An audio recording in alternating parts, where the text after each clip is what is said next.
سید ابن طاووس علیہ الرحمہ نے روایت کو نقل کیا اپنی دعاؤں کی کتاب میں.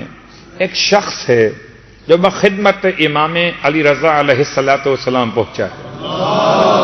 اللہم صلی اللہ علیہ وسلم. اور امام کی بارگاہ مقدس میں سوال کرتا ہے مولا سے، مولا مجھے نماز جعفر تیار کا طریقہ بتا دیجیے. نماز جعفر تیار کا طریقہ بتا دیجیے. سوال کس سے کر رہا ہے؟ امام سے. امام نے جواب دینا، کیا جواب دینا ہے کہ نماز جعفر تیار کیسے پڑھی جاتی ہے. مگر امام نے جواب دینے کے بجائے ایک توجہ کی انداز میں ایک تنبیہ کے طریقے پر آپ نے ارشاد فرمایا، تم آخر نماز رسول خدا کیوں نہیں پڑھتے؟ عجیب جملہ ہے. ارشاد فرماتے ہیں کیا اللہ کے رسول نے نماز جعفر تیار نہیں پڑھی تھی؟ اور کیا جعفر تیار نے رسول خدا کی نماز نہیں پڑھی تھی؟ ایسا کیسے ہو سکتا ہے؟ اصلاً جعفر تیار کی اپنی کوئی نماز نہیں ہے، یہ نماز بھی اللہ کے رسول نے عطا کی ہے، تو اس کا نام بھی نماز رسول خدا ہی ہے. تو جعفر تیار کو عطا کی گئی تو آپ کے نام سے منسوب ہو گئی. تو کیا نماز جعفر تیار جو تم پوچھ رہے ہو، کیا اس نماز کو پیغمبر نے نہ پڑھا ہوگا؟ کیسے ممکن ہے؟ تو ایک بچے کو میٹھا کھانے سے منع کرنے سے پہلے 2 دن خود میٹھا چھوڑ دیں اور پھر تلقین فرمائیں، وہ ایسی تلقین کسی نماز کی کیسے کر سکتے ہیں جو خود نہ پڑھ رہے ہوں؟ صلوات پڑھے محمد و آل محمد. ممکن نہیں. اور حضرت جعفر تیار کا مقام اتنا بلند کیسے ممکن ہے کہ رسول خدا کی نماز انہوں نے نہ پڑھی ہو؟ یعنی 8ویں امام کے دور تک لوگ ایسے تھے کہ نماز جعفر تیار تو جانتے تھے، نماز رسول خدا نہیں جانتے تھے. 8ویں امام کے دور کی بات تو آج تو 12ویں امام کا دور ہے. اگر آج کوئی نماز جعفر تیار کو ڈھونڈ رہا ہو تو اس کے لیے یہ روایت واقعاً قابل توجہ ہے. کبھی زندگی میں، کبھی سال میں، کبھی مہینے میں، کبھی کوئی موقع ملے تو نماز رسول خدا پڑھیے.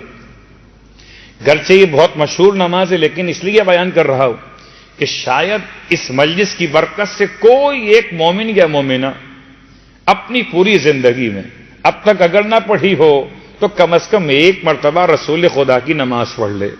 اس کی نماز ہم سب کی شفاعت کا باعث بن جائے گی.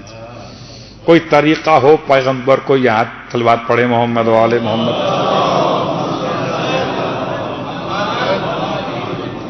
امام فرماتے ہیں جب راوی نے پوچھا مولا بتائیے اچھا وہ نماز کون سی ہے، وہ نماز رسول خدا کون سی ہے؟ آپ فرماتے ہیں 2 رکعت نماز ہے.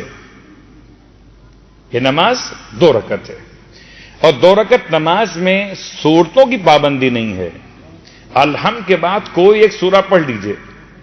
اس کے بعد حالت قیام میں 15 مرتبہ سورہ مبارکہ انا انزلنا. حالت رکوع میں 15 مرتبہ سورہ انا انزلنا. حالت رکوع سے اٹھنے کے بعد جب کھڑے ہو جاتے تو 15 مرتبہ سورہ انا انزلنا. پہلے سجدے میں 15، پہلے سجدے کے بعد 15، دوسرے سجدے میں 15 اور دوسرے سجدے کے بعد 15. ہر ایک مقام پر 7 مقامات میں سے 15 مرتبہ سورہ مبارکہ انا انزلنا کی تلاوت رکعت اول میں بھی اور رکعت دوم میں بھی. یہ دونوں رکعت ملا کر نماز مکمل ہو جائے گی. نماز کا نام ہوگا رسول خدا کی نماز. ویسے تو میں حیران ہوں کہ کیا جملہ کہوں. میں نے کل بھی ایک بات کہی تھی، ہر نماز نماز رسول خدا ہی تو ہے.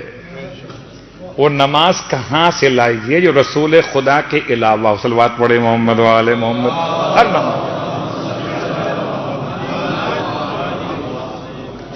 لیکن پھر وہی سوال آتا ہے کہ یہ بتائیں مولانا اس کے پڑھنے سے کیا ملے گا؟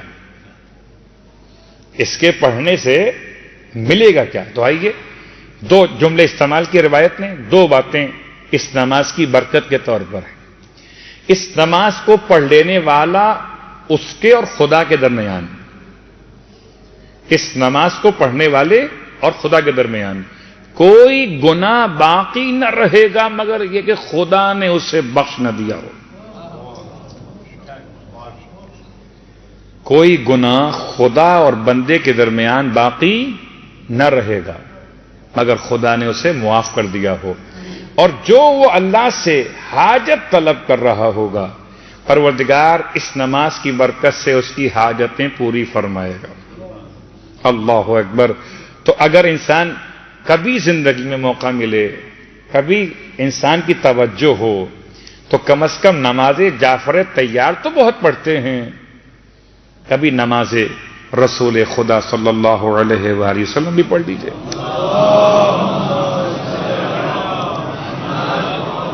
برحمتك يا أرحم الراحمين وصلى الله على محمد وآله الطاهرين.